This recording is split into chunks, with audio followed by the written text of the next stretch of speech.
We are delighted to have Dr. Dougherty back by popular demand. I tell him I've never known anybody to come back to Rotary this fast, but well, he's got his hand on the pulse of something that's important to so many of us. Please keep answering the questions, by the way, as they pop up on the screen, because that's going to help him and help us kind of better understand who we are and what we need to know. But just to remind you, Dr. Dougherty went to the University of Virginia for his undergraduate and his medical degree, but he's gone on to do an internship and residency at University of Iowa Hospital and Clinics back in the 80s, infectious disease fellowship in 88 at the University of Rochester School of Medicine.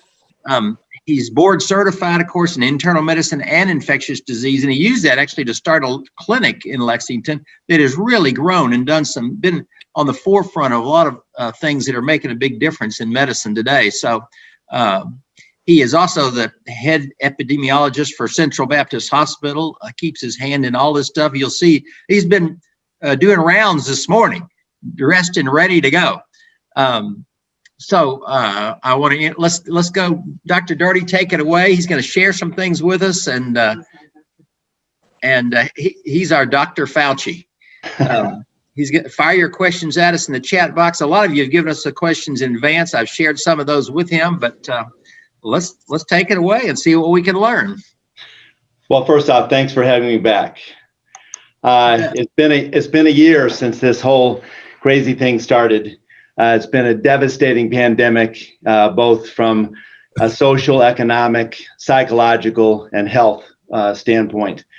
I want to mention several things in the talk. I'm going to talk about epidemiology, personal protective equipment, mitigation efforts, quarantine and isolation, testing, therapy, and finally vaccines. First off, in terms of epidemiology, if you look at the Institute for Healthcare metrics, the U.S. today has had 430,000 deaths from COVID-19. By May 1st, they're projecting 528,000 deaths. Globally, there have been 2.5 million deaths, and by May 1st, it's estimated 3.35 million deaths. If we look at the mortality rate in the U.S. has been 1.7%, and there's some other figures that I thought were kind of interesting looking at some of the metrics here. Kentucky's had a mortality rate of 1.06%. Jefferson County has had a mortality rate of 1.2%, and Fayette County has an exceptionally low mortality rate of 0.66%. So Fayette County and Central Kentucky, fared substantially better than the rest of the country. And Jefferson County and the rest of the state here. We sort of had a sigh of relief, I think, collectively when the vaccines were approved. It's the end of the tunnel. We can see the light at the end of the tunnel. Unfortunately, COVID-19 continues to throw us new curveballs almost every day, or certainly every week. Now we have the variant strains to deal with, the B117 strain from UK, the variant strains from Brazil and South Africa. These are certainly more contagious, maybe 30 to 70% more contagious, and they may be more virulent and more lethal than previous strains. One of the problems we've had in the US is a lack of sequencing. So those strains are probably out there and we just don't know about it. And in fact, just as we were sitting here, my iWatch informed me that the first South African strains have been now detected in South Carolina. So there were 2 patients in South Carolina where it was detected, but we haven't done as good a job of sequencing the virus and doing sampling as some other countries. The CDC is changing that and supposed to be taking 10 samples every couple weeks from each state to look for these variant strains. One of the things that's sort of interesting about the variant strains, is, well, first off, there's so much virus all over the world that you're going to have a much higher risk for developing multiple mutations that will result in more virulence and more contagion. The virus attaches to the ACE receptor in the respiratory tract with the spike protein. So the original virus strains from Wuhan, the spike protein kind of looked like a closed tulip. And now with the mutations that tulip has opened up, started to flower, and that opening up allows it to attach better to the ACE receptor. Another thing that's happened in particular with the South African strain and perhaps with the Brazilian strain is it's lost this additional piece on the spike protein called the N-terminal protein. We don't know what the function of it is, but one of the treatments they were using to prevent people from becoming more ill from Lilly, a monoclonal antibody, actually uses that to attach to the spike protein. And since the N-terminal protein is gone, that antibody is no longer going to work. So we're having to deal with all kinds of new issues like that as the pandemic goes along. One of the controversial things, extremely controversial things at the beginning of the pandemic was personal protective equipment. Do masks work? I don't think that's controversial in any way anymore. We know that the masks are critically important and that they work. It's not a political issue. I think just using your own common sense, you could look and see what happened in China. How did they control the pandemic? They all wore masks and they did social distancing, and the pandemic was controlled. We've seen some interesting things that have happened as there's been more acceptance of masking in the United States, and that's if you look at what's happened to the other respiratory viruses. Influenza has essentially vanished. I mean, we've seen almost no influenza this year, almost none. And the other respiratory viruses, we've also seen dramatic reductions. So at the beginning of the pandemic, we saw a number of people who were co-infected with different viruses. They would have a second coronavirus, OC43, or they would have rhinovirus or human metapneumovirus or influenza simultaneously. We're really not seeing that anymore because those other viruses have essentially vanished. One thing that I found interesting this week when we looked at our own hospital system data in Baptist is that when we do these respiratory virus panels here at Baptist Lexington, we're also almost seeing no rhinovirus infections, no other coronavirus infections. If we look at some other places which I understand aren't as compliant with masking, in particular further south from here in Corbin, we're still seeing a fair amount of rhinovirus infection there. So I can kind of get a gauge of how compliant people are with the masking in different geographic areas by the other viruses that are circulating. So we know that those efforts, social distancing and masking, work really phenomenally well in reducing influenza and in reducing the other respiratory viruses. The other thing that we found right away here in the hospital is that the masking in the hospital dramatically reduced healthcare workers' risk. We really haven't seen hardly any transmission in the hospital when we had all the healthcare workers putting masks on and trying to distance. So we knew early on that this was not a controversial issue and should never have been a political type issue.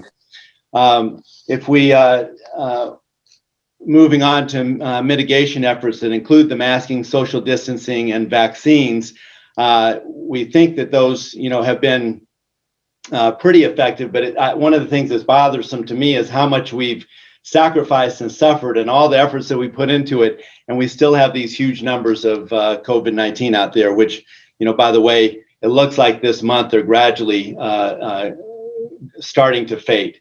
So we think we've hit our peak here in the hospital. We've made lots of sacrifices from an economic standpoint. I think the governor and Dr. Stack have done an outstanding job in terms of timing the mitigation efforts. So we haven't been overwhelmed in the hospitals here. We've been pushed almost to our limit, but we haven't run out of intensive care beds or other hospital beds or healthcare personnel. And I think you can look at Kentucky's mortality rate and Fayette County's mortality rate and see that, see the effects of those mitigation efforts. If we turn now to quarantine, some of the quarantine recommendation by the CDC have been a little confusing and a little complicated. The ideal time for quarantine, if you've been exposed to COVID-19, the CDC states is 14 days. Now, it's hard to do that, and it's hard to do that over and over again. So they came up with a couple of other strategies, and you can potentially reduce that to 10 days with monitoring of symptoms. So if you quarantine for 10 days And then you can go off quarantine as long as you don't develop any symptoms of COVID, particularly respiratory tract symptoms. Then the other way of handling it is quarantining for 7 days after exposure and testing out of it at the end of those 7 days. So on day 6, get a PCR test. If the PCR test is negative, then you can go out of quarantine as long as you continue to have no symptoms. Just in terms of isolation, we're isolating patients who are not hospitalized and not immunocompromised for 10 days. And then we're considering them non-contagious as long as they're not having other symptoms. In the hospitalized patients who are more ill or patients who are immunocompromised, say on steroids or chemotherapy, we're saying 20 days. So there's a difference in the patients that are less ill and are more ill, and I think that's something that's kind of important to know. We know that some people can transmit the virus for up to 20 days if they're especially ill or their immune systems are abnormal. A couple comments about testing. We have PCR testing, we have antigen testing. The antigen testing is relatively reliable if it's positive. It's not necessarily reliable if you're symptomatic and it's negative. So if you have a negative antigen test in the setting of symptoms, the next step is to get a PCR test. We're considering the PCR test a reliable test. We do occasionally have false positives and false negatives. That may be more of an issue down the road with these variants because of the change in the spike protein. Some of the tests are what we call multiplex tests that look for more than one target, usually 3 targets on the virus. If the spike protein is changed, then that target may be altered. And some of the testing, like with a test called the Mesa Bio, that may not be effective. And so that's something to keep in mind as we see more of these variants, that some of the PCR testing may not be as reliable as we had hoped in the past. In terms of therapy, I think it's important to look at COVID-19 as a 3-phase disease. The first phase is the viral phase. The second phase is the pneumonitis phase with the lungs getting inflamed. And the third phase is the hyperimmune phase where the body overreacts to the viral infection. And it can cause a myriad of problems, including the lungs shutting down, kidney failure with need for dialysis. Overlapping the second and third phase is a hypercoagulable phase where the blood clots more easily, and you can get blood clots in the legs that go to the lungs, or strokes or heart attacks. With the first phase of the illness, which 80% of people have the first phase of illness, which is coughing, sneezing, loss of sense of taste and smell, nausea, diarrhea, fatigue, and headache. Sometimes it's as mild as just feeling like you have some allergy type symptoms, and then people get better. And 80% of people get that, and that's it. About 20% of people go on to the pneumonitis phase, manifested by a low oxygen level. And the key there is monitoring your oxygen saturation. So having an oximeter at home, they're relatively cheap, $17 or $18 up to maybe $40. And you have to monitor your oxygen level closely. The critical number that we're looking at for the oxygen level is an O2 saturation of 94% or less. Now, that's been somewhat controversial. Some places in the country, in California, for instance, are using 90% or less because they don't have the resources to admit people who are less ill. We have had the resources here to admit people who are less ill, and we think that the therapy should be instituted when the O2 saturation is 94% or less consistently. I don't mean one reading, but consistently 94% or less. We're using that as a cutoff for admitting people to start them on the antiviral agent remdesivir and the steroid Decadron. Now, we know that the antiviral agent remdesivir, just like other antiviral agents such as Tamiflu and acyclovir, are pretty weak agents, and they really work better earlier in the illness rather than late in the illness. So we want to catch people early in the pneumonitis phase before they progress too far. If we can catch them at that level, that seems to prevent people from going on into severe respiratory failure, needing endotracheal intubation, mechanical ventilation, and ICU bed, and potentially dying. Now, in the event that people come in later and they're requiring much more oxygen and their lungs are much more inflamed, We do have a couple of other treatments that we've tried and seem to be working. And those are treatments to block the inflammatory cascade, the overreaction to the infection. And we know that patients in that situation have high IL-6 levels. That's part of the inflammatory cascade. And so we use a medication called tocilizumab. It's an IL-6 inhibitor that's usually used in rheumatoid arthritis to block inflammation in rheumatoid arthritis. It's given by vein, and we're using that in some of the patients that are incredibly ill. Sometimes we have them on the ventilator and they're requiring 100% oxygen and we still can't oxygenate them. And we've seen those patients oftentimes turn around. The other medication that got an emergency use authorization from the FDA in late November, and we've been really using since the beginning of December, is a medication called baricitinib. It's also usually used in rheumatoid arthritis to block inflammation in that situation. And it's what's called a JAK inhibitor. That's further down the inflammatory cascade. So you have IL-6 that you're trying to block with tocilizumab. Further down is the JAK-STAT pathway that we're using the baricitinib to block the inflammation. That's an oral medication. And it takes a little longer to kick in, but it seems to also be helping patients who are requiring high flow oxygen and needing ventilatory support. Now, this whole issue has been very controversial, and a lot of other hospitals aren't doing that. I think we're one of the few hospitals in the state that's using that type of treatment. But what we found is that timing is everything in COVID-19. So we want to get the remdesivir and Decadron started in the early pneumonitis phase. We want to use those other medications when people have progressed and are approaching needing a ventilator. And when you look at studies that have been done, I think it's very important to look at the population that they did the study on. So a number of studies came out initially saying that the tocilizumab was ineffective in COVID-19 pneumonia. Well, they did the study and used it in patients who weren't very ill, and it caused more side effects than benefit. And so we never used it in that area. We're using it later in the disease.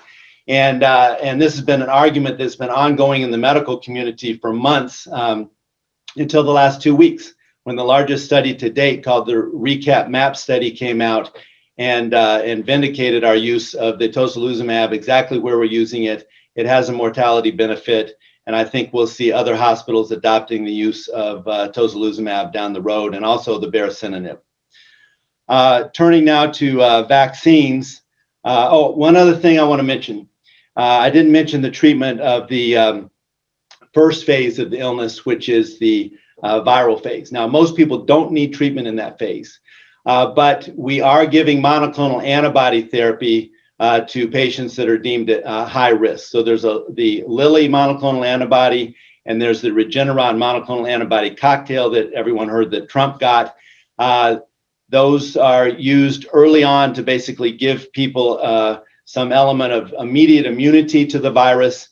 The studies didn't look especially compelling, but again, I think, in my own opinion, I think that was because of the timing of administration. Some of the patients didn't get the monoclonal antibody for 8, 9, 10 days into therapy, and that's probably just too late.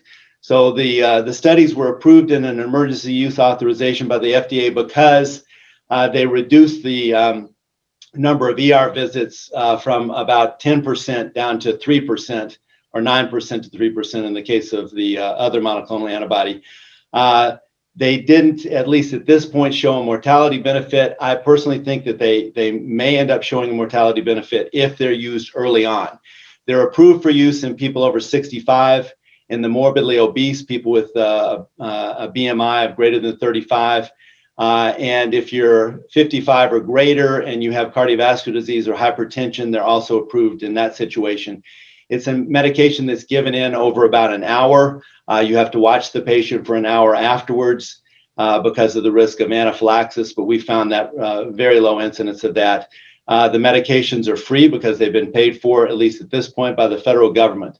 They've been somewhat difficult for us to administer because we're taxed in our resources, and we're having to bring patients in that are contagious into the hospital, find a place for them to infuse, and then pull away, some of our precious staff to do that. So that has been a challenge, but we are delivering the monoclonal antibody here. UK is doing it, St. Joe's East is doing it, and St. Joe's Maine. Now, if we turn to vaccines, we have a couple different sets of vaccines, two of which are approved, the Pfizer and Moderna vaccines, which are new technology messenger RNA vaccines. The other two vaccines that are on the very near horizon are the Janssen or Johnson & Johnson vaccine and the AstraZeneca vaccine. Those are both adenovirus vector vaccines. The Pfizer vaccine and the Moderna vaccine had astonishing short-term positive impact, 95% rate of reduction of infection. That's really astonishing. And the thing that we don't know is the durability of the vaccines. They just haven't been around that long. And we don't know if they're going to last for a year, if we're going to need a booster at some point. We know that probably the vaccines will have to be modified in the future for these variant strains. If you look at the protection from the first dose of the vaccine, it's somewhere between 50 and 60% reduction in severe symptomatic infection. After the second vaccine, it's dramatically better, and we're seeing very few patients that become severely ill after developing the vaccines. Now, the vaccines are designed to prevent serious life-threatening illness. One of the things that's important to remember is that they don't necessarily prevent infection. So we've certainly seen a number of people who have had the vaccine and have had mild infection and therefore could potentially spread it to others. So just because you've had a vaccine doesn't mean that you can run around without a mask and not infect other people. We're still going to need, at least for the time being, the other mitigation efforts of masking and social distancing until the numbers go down in terms of our infection rates. The Janssen vaccine is a human adenovirus vector vaccine. We, along with UK and Norton's, did the vaccine trial for the one-dose vaccine. In fact, we were the largest site in the world in that trial. That information and about the efficacy of that vaccine is imminently on the horizon. We thought it was going to be released on Monday, and then we thought it was going to be released Thursday. Now we're told maybe sometime next week. That vaccine has some distinct advantages in that it's a one-dose vaccine. The logistics are much, much easier in terms of administration of a one-dose vaccine. And also, it's a vaccine that can be stored in the refrigerator for at least 3 months, and probably is going to end up being more like a year, as opposed to the Pfizer vaccine, which requires a -80 freezer and then lasts a very short period of time, so that you have the potential to waste a number of the doses. And it's difficult. It's going to be difficult to roll out to the whole world because of the handling issues. In terms of reactions to the vaccine, the second dose of the vaccine seems to have a fairly high incidence of vaccine reactions with fever, fatigue, sometimes shaking chills. Those last for about 24 up to 48 hours, and then people usually get completely better. It seems to us in administering it to the healthcare providers that the incidence of side effects is somewhat higher than reported in the studies. Some people are having to take off work for 2 to 3 days, usually just 2 days, but then feel completely better after that. In terms of, there's been a couple of questions asked. The vaccines were not studied in pregnancy. We don't have any reason to think that there would be a major issue in pregnancy. We know that some pregnant women become more ill with COVID and can become more critically ill. The national organizations in the United States and OB and maternal fetal medicine have all recommended that pregnant women get the vaccines. We've had a number of pregnant women here, pregnant healthcare workers and pregnant doctors that have gotten it and have had no issues with the vaccine. There has been something floating around Facebook and other internet sites about infertility associated with the vaccine.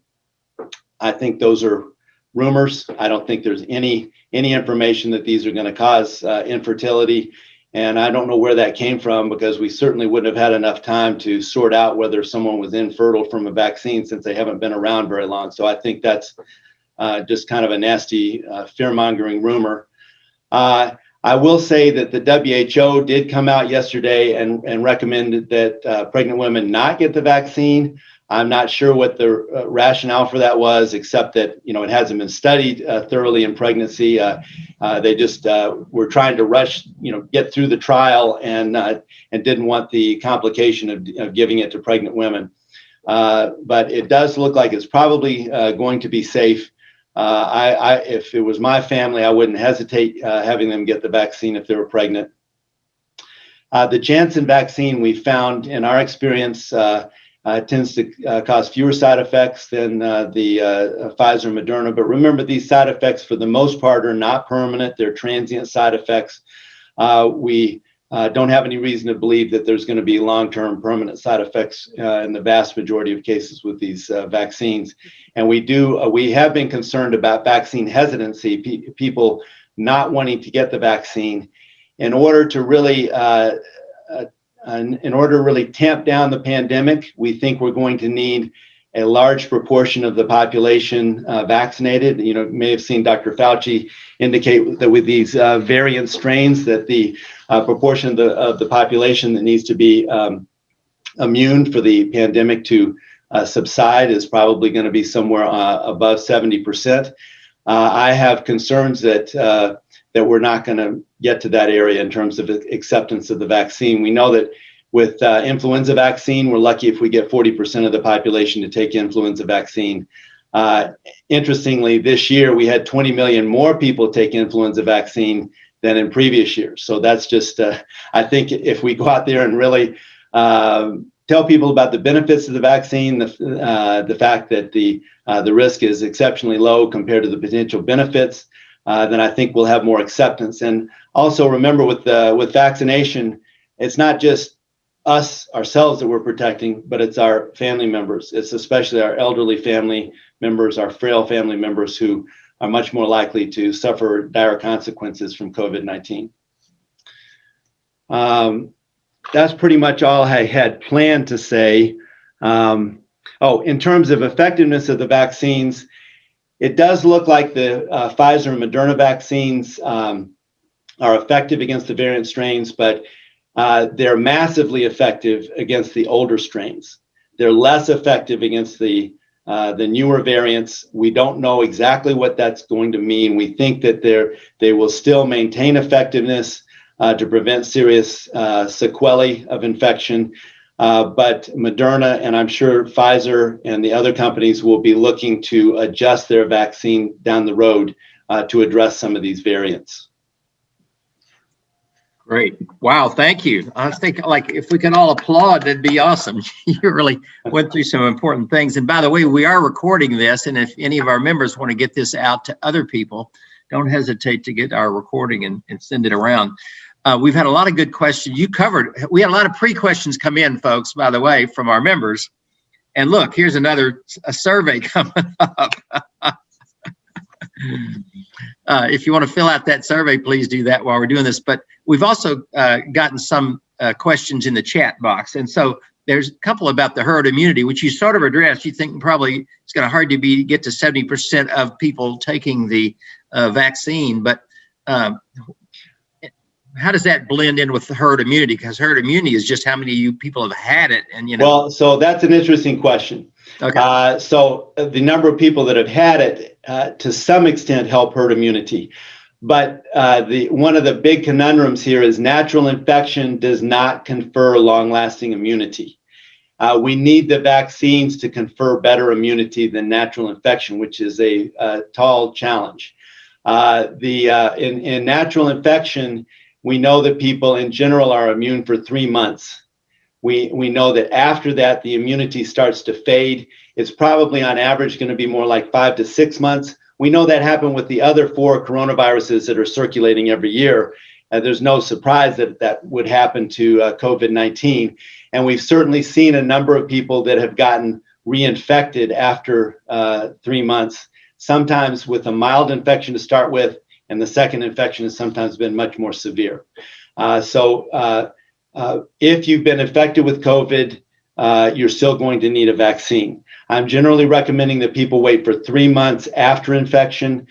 to get the vaccine. We've seen some people that have had, pretty vigorous reactions to the vaccine if they've gotten it 1 to 2 weeks after they've recovered from a COVID infection. So first off, there's no need to get it for 3 months. Secondly, you may have an over severe reaction if you get it too soon after a COVID infection. And thirdly, someone else needs that vaccine more than you. One of the other, let's see, there's a couple other questions. Of course, we have more travel restrictions coming up. I personally think that they should have required negative PCR tests for all international travel for months now. And it looks like we're finally moving to that. I'm not sure why we didn't move that to that earlier. Have it set up in airports if you couldn't get it elsewhere. Have the airlines set it up. I think that's critical. I don't think they should be accepting a negative antigen test. I don't think that's good enough to protect us. I think it should be all PCR based tests. Got something there about taking both vaccines. Is there any need to do that, or is that's keeping somebody else from getting one? It seems like, but yeah, I don't think there's any rationale behind taking both vaccines. We did have someone in the trial that we unblinded because they had access to another vaccine, and we told them not to get it because we were afraid that they would have too vigorous reaction, and they went and got the Moderna vaccine, and they had a pretty vigorous reaction. So I don't think that's a good idea to mix and match the vaccines. Okay. When do you think we'll be through this and we can meet in person again? Somebody asked about how about Rotary, but you might just say any groups. When do you think we'll be meeting in large groups again? You're talking about May?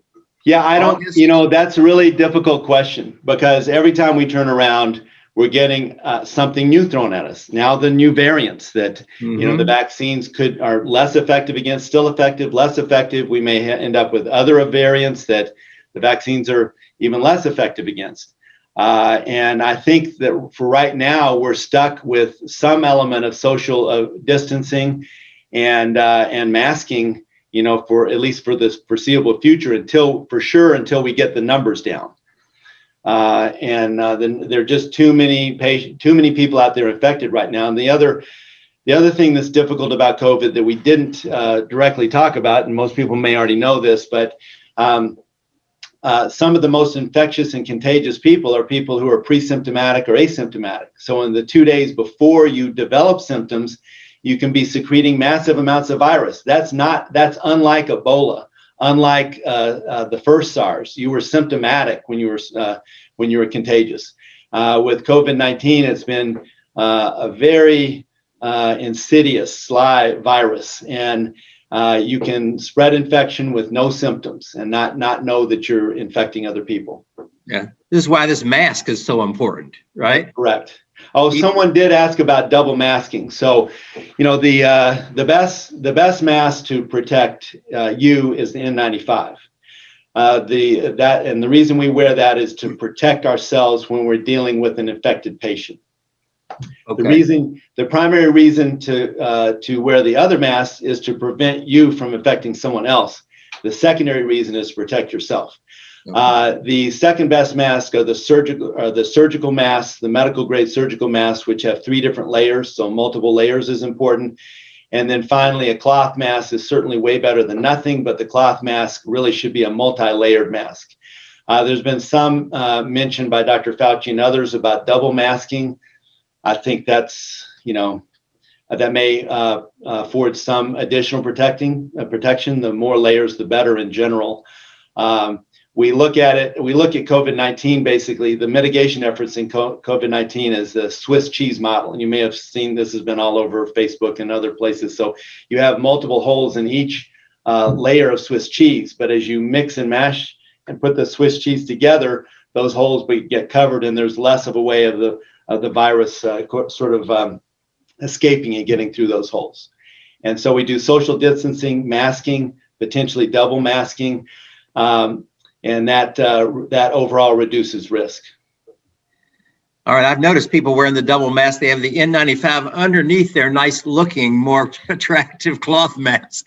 I thought it was just for style and fashion, but maybe it has a good purpose too. So we've been doing that for a sustained period of time in the hospital, and The main reason we started doing that was in the COVID-19 rooms, we were trying to preserve the N95. So as everyone knows, we didn't have enough N95s, especially early on. Mhm. And we didn't know how much of an issue fomite transmission would be. So we put our own N95 on, put a surgical mask over it to protect the N95 from fomites. And then when we went out of the room, disposed of the surgical mask, but preserved the N95 for another use by the same person. Now, as it's ended up, I think the issue of fomite transmission has kind of faded away. It's really all droplet, possible airborne transmission, and very little issue with the fomite transmission with contact. Somebody asked while you were talking about not having so much flu as we usually do, probably did it because of the mask. Is that going to make us less immune to the flu down the road, or what do you think about that? Well, that's a potential issue, but I was encouraged that there were 20 million more people in the United States that got the flu vaccine this year. And, probably one of the least years that you really needed the flu vaccine. I know we were trying to, we did a really great job in preventing an outbreak of the flu. And I think that was important. And that's probably a factor in why we're basically seeing no influenza. But I think that does tell us something for the future. Masks and social mitigation work in preventing the flu and worked much better than in preventing COVID-19, in fact. So with the next major influenza pandemic, we now know what to do. And I think it'll be more socially acceptable to do some element of social distancing and masking than it was in the past. Yeah, all right. Let's see. I had a last question. I just lost it. Look at it. What's that? Yeah, there's some talk about getting these shots and how they're being delivered, and some people are having problems with their joints up in their shoulders and so forth. Mm-hmm. Is that being fixed, or is that just what's the problem there, you think? Well, the shots have to be administered in the right location, first off. So they're supposed to be administered in the deltoid region. It should be in the posterior part of the deltoid region. You don't want it directly over the joint. We're having to give a lot of these shots out all at once. We need to make sure that people that are giving the shots are adequately trained and give the shots in the right location. There have been reports, not just with this vaccine, but with other vaccines about chronic shoulder problems afterwards. And that's generally because it's given in the wrong location and too close to the joint. Okay, so you just don't distract your doctor. People, as an immune reaction to the vaccine, some people are getting a sore shoulder, though, even if it's given in the right location. Okay. But that fades away, and there shouldn't be permanent joint problems from that. All right. Getting a lot of good comments. Thanking you for all you've done and the stuff you share with us. We really appreciate it very much. Jamie, back to you if you want to wrap up anything or any final comments, Dr. Dougherty. No, I think that's about it. Just remember, if you get sick from it, use the oximeter and come in at the right time. Somebody wanted to know. Don't wait until it's too late. Some people can't tell how short of breath they should be. The oxygen level in some people is much lower than they think that it is. Don't rely just on your own shortness of breath. Measure the oxygen level with an oximeter. Somebody asked if we should have oximeters at home and be using them at home. Well, I think it's especially important if you're symptomatic. If you have no symptoms whatsoever, it's not necessary. But I think it's a reasonable tool for everyone to have at home since there's so much COVID circulating now. Sure. Okay, so you can get those at Walmart or. Yeah, they're readily available. Okay. All right. Final thing. What should Rotary be doing to help you and beat this COVID-19? Well, I think I think in Central Kentucky and Fayette County, we've done a really good job at masking. I think, when I go, you don't have to mask outdoors, of course, but when I go shopping or other places, I pretty much see everyone now masking. That wasn't the case, earlier on. That was a huge issue and basically seemed like a political issue, which it should have never been. But really?